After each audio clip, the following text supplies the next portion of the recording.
Hi guys, Frank here with Build Your Own, and this is my 1994 Chevy C1500 with the 4.3 liter V6 engine. Today we're going to replace the Serpentine belt, a quick and easy job. I should have changed it when I did the water pump. I'll put the link to that water pump replacement video in the description below. Your Serpentine belt is a vital component of your vehicle, and if it breaks, you might end up stuck on the side of the road waiting for a tow truck. That's why I recommend replacing the Serpentine belt before it breaks, to prevent further repairs and save you money down the road. So here's our new replacement Serpentine belt. It's by Dayco. Says it's a poly V belt. Picked it up at Advanced Auto for 40 bucks. This Serpentine belt that's on the truck now, the truck's got 212,000 miles on it. I've owned the truck for 3 years or so, and this Serpentine belt's always been on this truck, so it's probably time to replace it, and for 40 bucks you might as well. So let's get started. Real quick before we get started, I just want to remind you to check out my new YouTube shorts. These are short form videos about cars that are up to 60 seconds in length.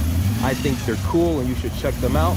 The link is in the description below. Okay, so the first step in replacing the Serpentine belt on your 1994 Chevy C1500 is removing the negative battery cable. I already did that. The next thing you want to do is remove the upper fan shroud. You can see I already did. Here you can even see I still have the accessory drive belt routing, so you can see how to actually install the Serpentine belt. I would suggest that if you do not have this sticker on your fan shroud, you should probably take a picture of the Serpentine belt, how it's installed, before you remove it. So right now would be the time to take a photo of your Serpentine belt and how it's installed on your truck if you don't have that sticker on your fan shroud. Okay, so to get the Serpentine belt off, it's really pretty simple. You just need to loosen up the drive belt tensioner. So you got to put a 5/8 socket on this bolt here, and you're going to turn it counterclockwise, and in doing so you can loosen up the belt and get it off, and that's how that works. And now we can get the belt off. So here we can see the old Serpentine belt, and it's definitely tired and soft and very pliable. And then here we've got the new one. It's still, you know, pliable, but it's definitely, you can tell it's just new and fresh and a lot stronger than that old belt. So let's get this one installed. Okay, so now I'm gonna go ahead and install my new Serpentine belt, paying attention to this diagram.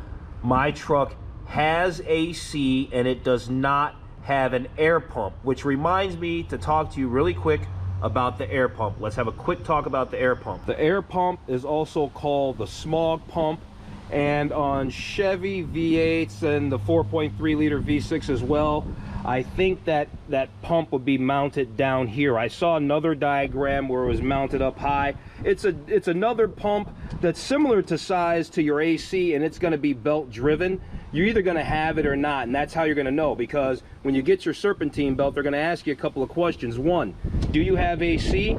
And do you have an air pump or a smog pump? So you're going to need to know those two bits of information to get the proper Serpentine belt for your truck.